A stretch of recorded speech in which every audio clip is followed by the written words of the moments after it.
मैं संगीता पांडे।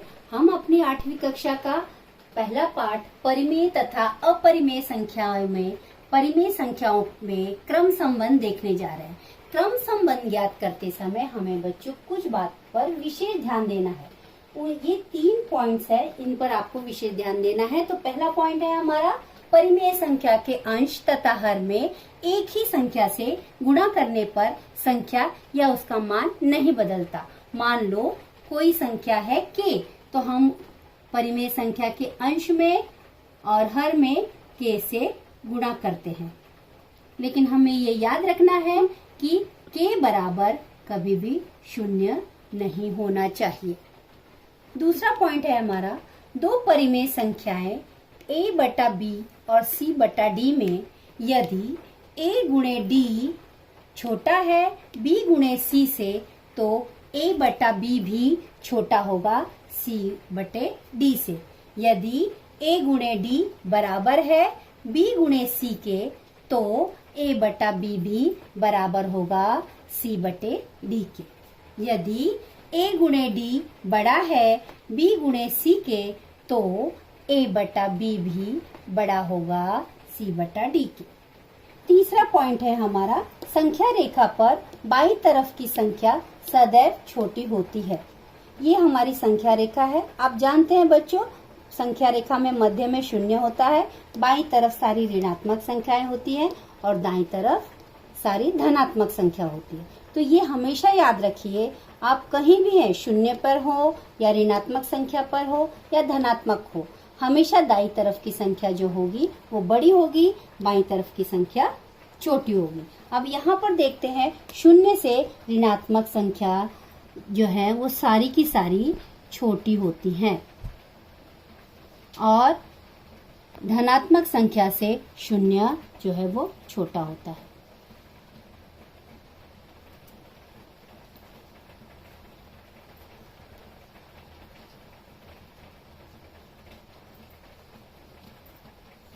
अब आपको एक शंका आ सकती है बच्चों, ये तो आपको पता चल गया कि ऋणात्मक संख्या से 0 भी बड़ा है, धनात्मक संख्या भी बड़ी है और 0 जो है वो धनात्मक संख्या से छोटा है।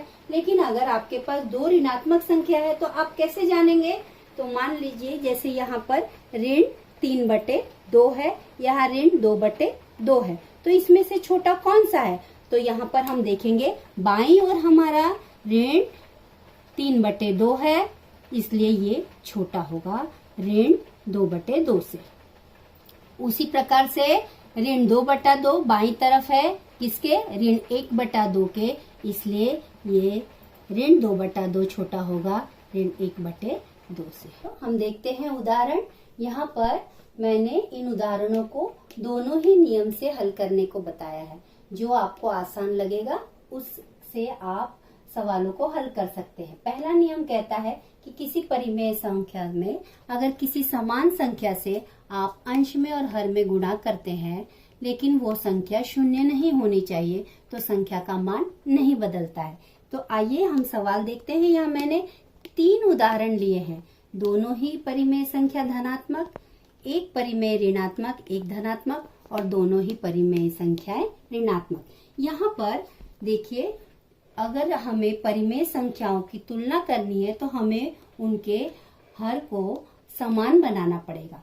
हर को समान बनाने के लिए हम पहले वाले परिमेय संख्या में दूसरी परिमेय संख्या के हर से गुणा करेंगे और दूसरी परिमेय संख्या में पहली परिमेय संख्या के हर से गुणा करेंगे। यहाँ पर देखिए दिखाया गया है कि हमने 2/5 में दूसरी परिमेय संख्या के हर से गुणा किया गया है और दूसरी परिमेय संख्या में पहली परिमेय संख्या के हर से गुणा किया है। तो इस प्रकार से देख रहे हैं हम लोग, ये हो जाएगा 4/10, ये हो जाएगा 25/10। तो अब चूंकि दोनों का हर समान है, तो अंश देख के आप बता सकते हैं कि कौन सी संख्या बड़ी है। यहाँ पर 25 बड़ी है, तो हमारा ये 4/10 छोटा हो जाएगा और 25/10 हमारा बड़ा है, इसलिए हमारा 5/2 भी बड़ा होगा, 2/5 छोटा होगा। इसी प्रकार से दूसरा उदाहरण देखिए, ठीक ऐसे ही हमने किया है, हमारे हर को समान बनाया है। हमने दूसरी परिमेय संख्या के हर से पहली परिमेय संख्या के अंश हर में गुणा किया है और दूसरी परिमेय संख्या में पहली परिमेय संख्या के हर से गुणा किया है।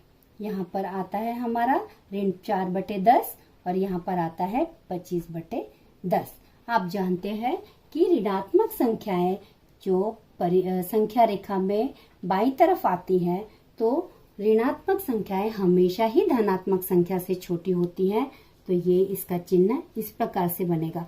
बच्चों, आप चाहे तो बिना हल किए भी अगर एक संख्या आपकी ऋणात्मक है, एक संख्या धनात्मक है, तो आप बड़ी आसानी से बता सकते हैं कि ऋणात्मक संख्या जरूर ही धनात्मक संख्या से छोटी है। तीसरा हमारा है उदाहरण जहाँ पर दोनों ही परिमेय संख्याएं जो है ऋणात्मक है। यहाँ भी हम इसी प्रकार से जैसे हमने बाकी दोनों में किया है, हम अपने हर को समान बनाएंगे। यहाँ पर हमें उत्तर मिलता है ऋण 4/10 और यहाँ मिलता है ऋण 25/10। अब हमें ये देखना है बच्चों कि कौन सी संख्या छोटी है। तो यहाँ पर ऋण 25 जो है वो संख्या रेखा पर बाईं ओर आएगा और ऋण 4 जो है वो संख्या रेखा पर थोड़ी दाईं ओर आएगा। तो आप जानते हैं बाईं ओर वाली संख्या छोटी होती है, इस 25/10 जो है वो ऋण 4/10 से छोटा होगा। इसलिए यहाँ पर ऋण 2/5 जो है ऋण 5/2 से बड़ा है।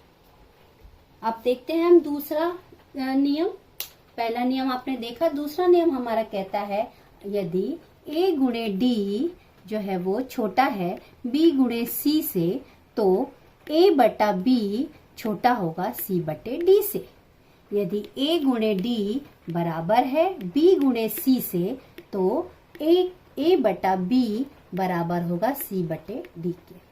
यदि a गुणे d बड़ा है b गुणे c से, तो a/b बड़ा होगा c/d से। तो आओ बच्चों उदाहरण देखते हैं।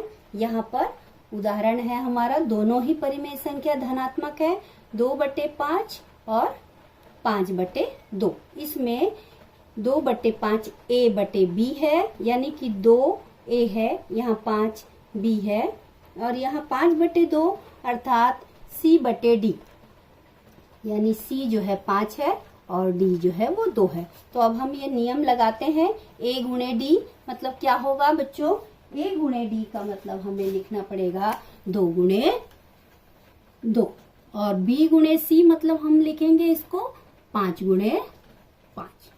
तो 5 गुणे 5 और 2 गुणे 2 गुना करके आप लिख दीजिए यहाँ, ये 4 हो गया और ये 25 हो गया। तो आप देखकर बड़ी आसानी से बता सकते हैं कौन सी बड़ी संख्या है, 25। यानी 25 से हमारा जो है वो 4 छोटा है, यानी हमारा 2/5 जो होगा वो छोटा होगा किससे, 5/2 से।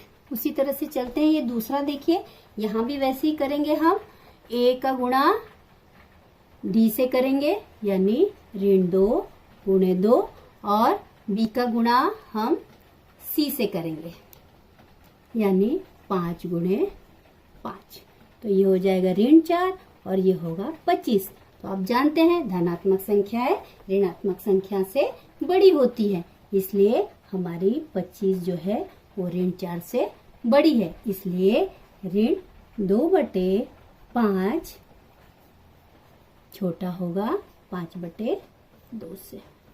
तीसरा सवाल देख लीजिए बच्चों, यहाँ पर हम ऋण, ये जो हमारा है a है, ये b है, ये c है, ये d है।